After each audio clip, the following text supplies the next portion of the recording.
இயேசுவில் எனது அன்பிற்குரியவர்களே, உங்களுக்கு என்னுடைய இதயம் கனிந்த வாழ்த்துக்கள். வணக்கம். அன்பானவர்களே, இன்றைக்கு கிறிஸ்துவின் திருவுடல் திரு ரத்தம் பெருவிழா. இந்த திருவிழாவை முன்னிட்டு நமக்கு கொடுக்கப்பட்டுள்ள நற்செய்தி பகுதி லூக்கா நற்செய்தி 9வது அதிகாரம் 11 - 17 முடிய. பொழுது சாயத் தொடங்கவே இவ்விடம் பாலை நிலமாயிற்றே. சுற்றிலும் உள்ள ஊர்களுக்கும் பட்டிகளுக்கும் சென்று தங்கவும் உணவு வாங்கி கொள்ளவும் மக்கள் கூட்டத்தை அனுப்பிவிடும் என்றனர். பொழுது சாய தொடங்கவே இயேசு என்ன சொல்லுகிறார்? நீங்கள் அவர்களுக்கு உணவு கொடுங்கள். ஒவ்வொரு மனிதனுடைய வாழ்விலும் தினம்தோறும் பொழுது சாய்கிறது. நான் சொல்லுகிற பொழுது சாய்தல் சூரியன் இறங்குதலை அல்ல.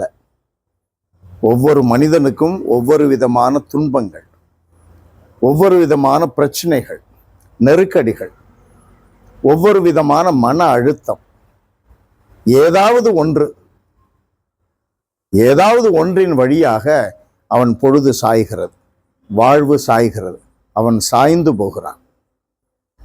சிலர் சாய்ந்த வண்ணமாகவே வாழ்க்கையிலே இருக்கிறார்கள்.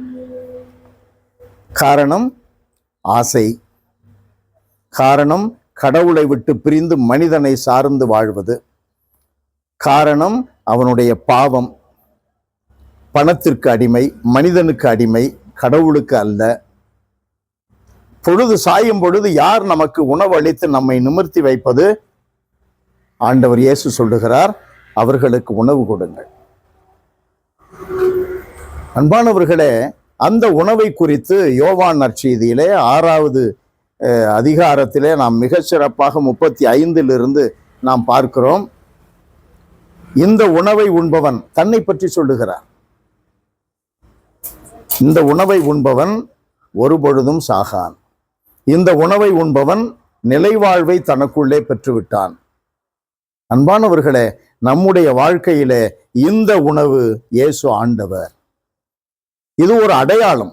அப்பங்களை பழுகச் செய்து எல்லாருக்கும் கொடுக்கின்ற அந்த நிகழ்வு ஒரு அடையாளம். பொழுது சாயும் பொழுது நமக்கு உணவு அளிப்பவர், நம்மை நிமிர்த்தி விடுபவர், வாழ்வு தருபவர், உயிரை கொடுப்பவர், உயிராக இருப்பவர் இயேசு. இயேசு மட்டும்தான். 6:68 பேதுரு யோவான் நற்செய்தியிலே அவர் என்ன சொல்லுகிறார்? யாரிடம் செல்லுவோம் இறைவா?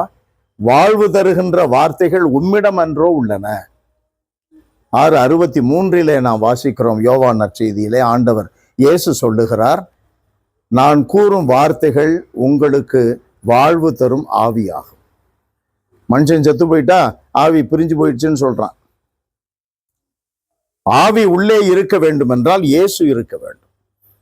இயேசு மிகச் சிறப்பான முறையிலே நற்கருணை வழியாக அப்ப வடிவிலே, ரச வடிவிலே நமக்கு உடலாக, இரத்தமாக நமக்கு வழங்குகிறார். அது எவ்வளவு உயர்வானது, எவ்வளவு முதன்மையானது, எவ்வளவு வாழ்வு தருவது, எவ்வளவு அவசியமானது. அதை உணர்ந்து திருப்பலியிலே பங்கெடுக்க வேண்டும். அதை உணர்ந்து திரு உணவில், அந்த திரு விருந்தில் பங்கெடுக்க வேண்டும். அதை உணர்ந்து அதற்கேற்ப நம்மை தயார் செய்து அதில் பங்கெடுக்க வேண்டும். அன்பு நிறைந்தவரே இறைவா, நாங்கள் நிரந்தர வாழ்வை நிலை வாழ்வில் பெற்றுக்கொள்ளும்படி அதை நோக்கிய பயணத்தில் எங்களுக்கு திரு விருந்தாக வருகிறீர். ஆண்டவரே, நாங்கள் இந்த திரு விருந்தில், நற்கருணையில் எவ்வளவு எங்களுக்கு ஆற்றல் கிடைக்கிறது, வாழ்வு கிடைக்கிறது, எங்களுக்கு உயிராக இருக்கிறது, உணவின் வடிவில் அது கிடைக்கிறது என்பதை உணர்ந்து அதை பக்தியோடு மட்டுமல்ல, மிகுந்த நம்பிக்கையோடு, மிகுந்த தீவிர வாஞ்சையோடு ஒவ்வொரு முறையும் நாங்கள் அதே வேகத்தோடு பெற்றுக்கொள்ளுகின்ற வரத்தை எங்களுக்கு தருவீராக. இயேசுவின் நாமத்தில் ஜெபிக்கிறோம் பிதாவே. ஆமென். ஆமென்.